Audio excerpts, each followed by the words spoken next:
Right. Good morning, everyone. Good morning, Steve. Good morning, Mr. Van Staden. How Really are you? We are good. good. How are you, Louis? Good. I'm good. We are very privileged to have Steve's dad here with us, and we want to hear what the Holy Spirit has to say through him, and we trust that the Holy Spirit will lead him in this message. So I will open for us in prayer, and then I will go give it over to you. Right. Dear Lord, thank you very much for bringing us together this morning. Yes, Lord, and we pray that you will use Steve's dad to deliver the message that is on his heart. And Lord, we pray that everyone who hears this message, that they will be touched and that they will learn something from this. And Lord, we pray this in your holy name. Amen. Amen. Right. Good Amen. morning, everybody. It's really an incredible honor to be with you. Welcome to another episode of Alive for Jesus. We are starting a new series, Integrity in the Workplace, which I think is a real relevant topic because there's such a fine line about, doing things the right way and doing things the wrong line, or the wrong way. And sometimes, I once heard the line can be so thin that some people doesn't even realize that they've crossed over the line. So without further ado, I would like to introduce my dad, Willie van Staden. My dad is someone that, since I can remember, has always been active in the church, always been on the church council. At one stage, he was even the principal of his local church, the principal of the Bible school. He's someone that's got a lot of wisdom. He's always been in business councils, been a managing director also. So someone that's got a lot of wisdom, has always also traveled in his business capacity, has also traveled the world, has seen a lot of cultures, a lot of people in the business world. So it's a great privilege, not only as his son, but also a great honor to introduce my dad to the panel and to also to have him with us here to introduce this series, Integrity in the Workplace. So without further ado, I would like to welcome my dad, Willie van Staden, and I trust that you'll be blessed and touched by his message. Thank you, Steve. God is good. And we spend a considerable percentage of our lives in the workplace. Yet many people never really seriously consider what their relationship and attitude to their job should be. Many only view it as a means to make money, but it should rather be viewed as an integral part of our lives and a clear indication of whom we really are. Integrity in the workplace is a vast subject, and one can go into many aspects. I just want to talk about major principles which underpin everything else, and these principles should guide all our behavior in and out of the workplace. The first principle we find in Matthew 6, verse 24. No one can serve two masters, for either he will hate the one and love the other, or he will be devoted to the one and despise the other. You cannot serve God and money. Now, if you choose God, he will never leave you or forsake you. If you choose money, you serve a vengeful God who will sooner or later destroy you. The truth is that people tend to focus on material things. When you ask them what they wish for in life, most will answer by saying, I wish I had a smart car, or a lovely house, or some other worldly possession. There's nothing wrong with having these things, but the truth is that material things will never bring you happiness.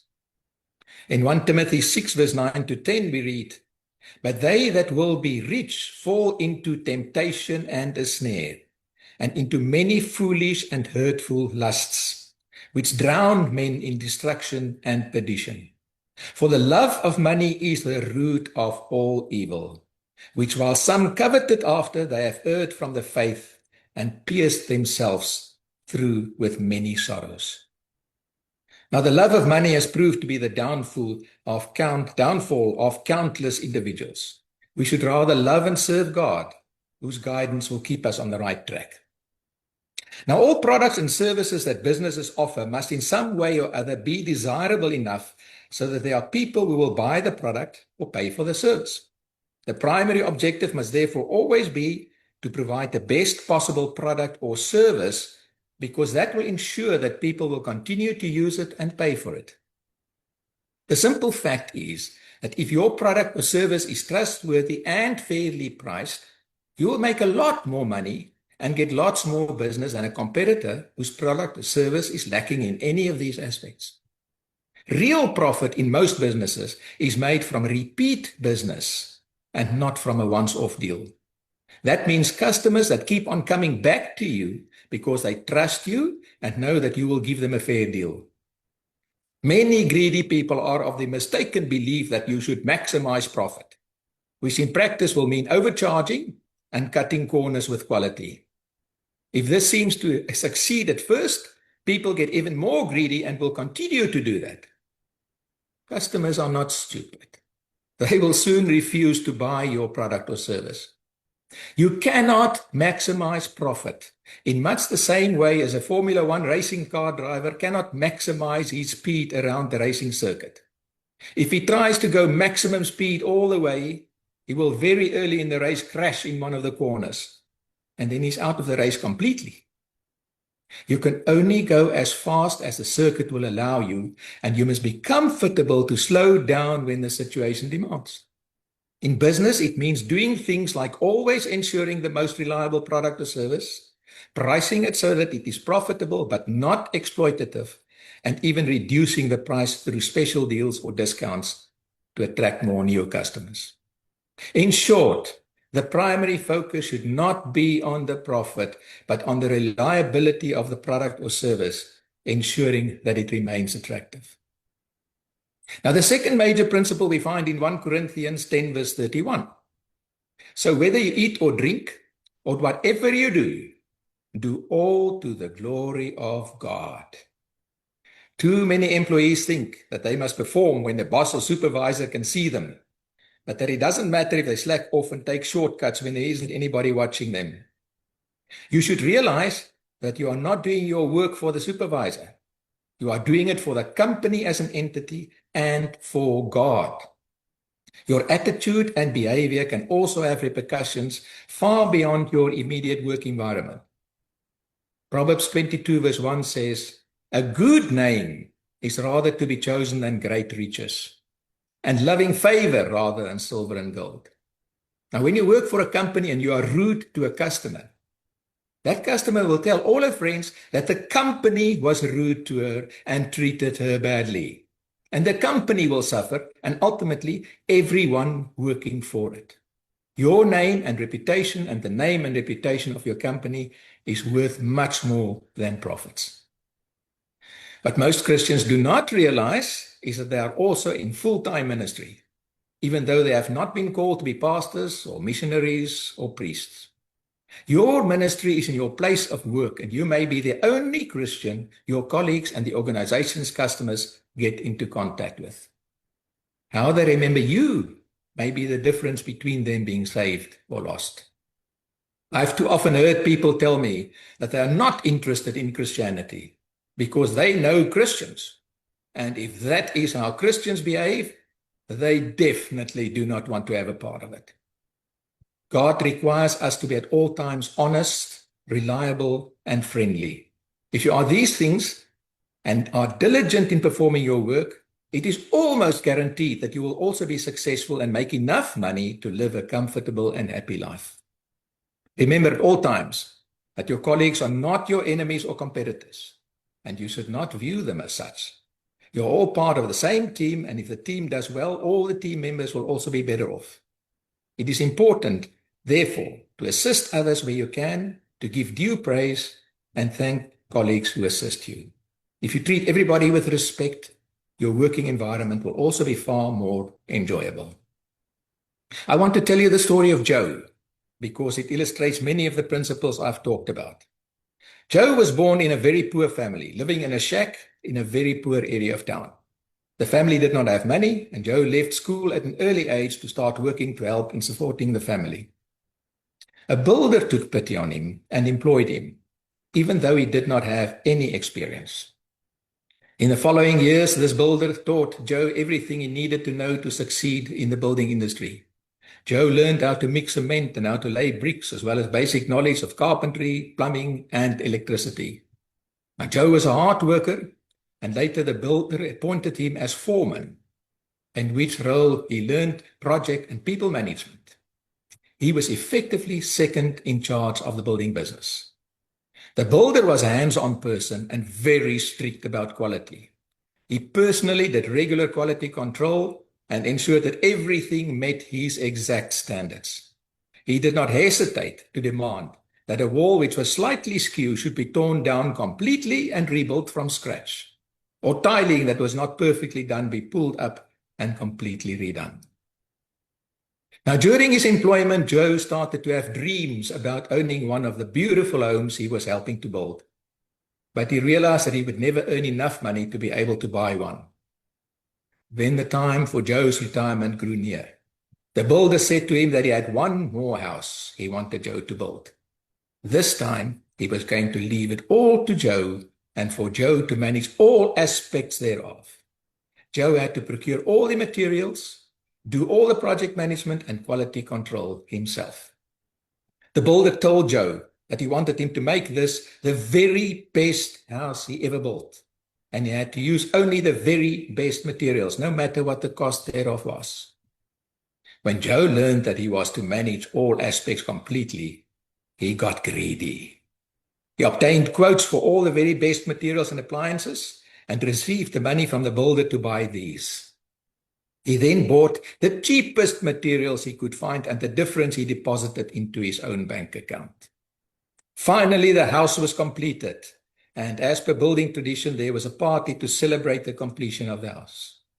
This party was also to be Joe's farewell party. The builder then made a speech to honor Joe, in which he thanked Joe for his loyal service over so many years. Then he said that he had a farewell present for Joe, which Joe thoroughly deserved, and which he was sure would be a pleasant surprise. He reached into his pocket and he pulled out the key and said, "Joe, this is the key to this house, your dream house, which I now give to you as a farewell present." Instead of being happy, Joe was devastated. He would now have to live in this house, and everything he saw every day would remind him of how much better the house could have been, and he regretted every single cheap material and appliance that went into building the house. Our lives are the houses we build for ourselves to live in, and we will always be reminded of how much better it could have been if we only did the right thing. If you faithfully serve God and do everything as for God, you will be proud and happy in your house. Amen.